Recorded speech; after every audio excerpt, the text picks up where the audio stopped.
cawapres selain 4 nama yang beredar selama ini. Nah, kita temukan dari hasil survei media sosial, ternyata capres yang bisa dianggap sebagai kuda hitam itu adalah Pak Ridwan Kamil, begitu ya. Kemudian begitu juga kalau dari sisi cawapres ya.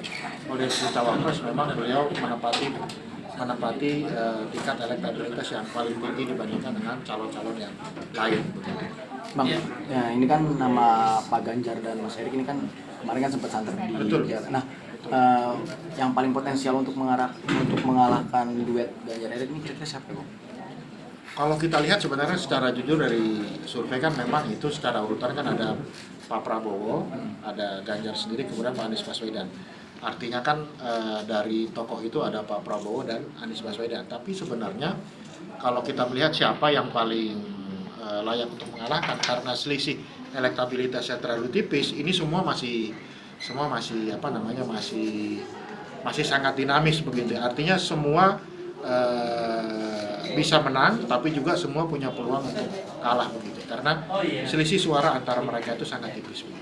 Bang, ini kan tadi kan ada 4 poros ya, Bang ya. Ada KIR, ada KIB, ada Koalisi Perubahan, ada PDIP.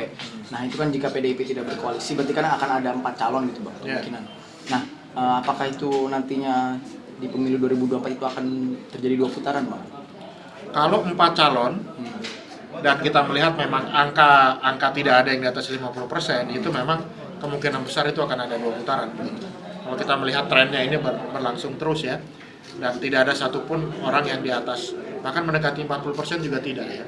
Artinya kemungkinan untuk 2 putaran itu semakin besar. Tapi memang kalau kita melihat masyarakat ingin sekarang ini lebih banyak pilihan ketimbang hanya 2 calon seperti yang kita lihat di 2019 lalu.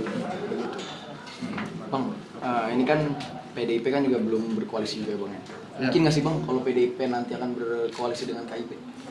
PDIP dia berhak untuk berkoalisi atau tidak berkoalisi. Dia bisa. Artinya kenapa? Karena tentu lebih bagus berkoalisi kan begitu. Tetapi dia maju sendiri juga bisa karena dia punya golden ticket. Nah, itulah kenapa misalnya siapa calon dari PDIP itu ditunggu-tunggu karena memang dia punya luxury itu ketimbang partai-partai yang lain. Apalagi kan Ibu Mega kan menyebutkan kader partainya. Nah, kader partai ini kan ada 2 ini, ya kan ada Mbak Puan, ada Pak Ganjar begitu. Jadi kita masih harus memang semuanya akan menunggu PDIP sepertinya. Berarti sekarang semua koalisi masih nunggu dari PDIP nih, Bang. PDIP mau deklarasi sendiri atau memang kenapa kita buat survei ini, salah satunya itu premis dasarnya itu seperti itu. Kalau misalnya PDIP itu langsung menyatakan mendukung Pak Ganjar karena elektabilitasnya tinggi, tentunya kan itu sudah dideklarasikan jauh-jauh hari.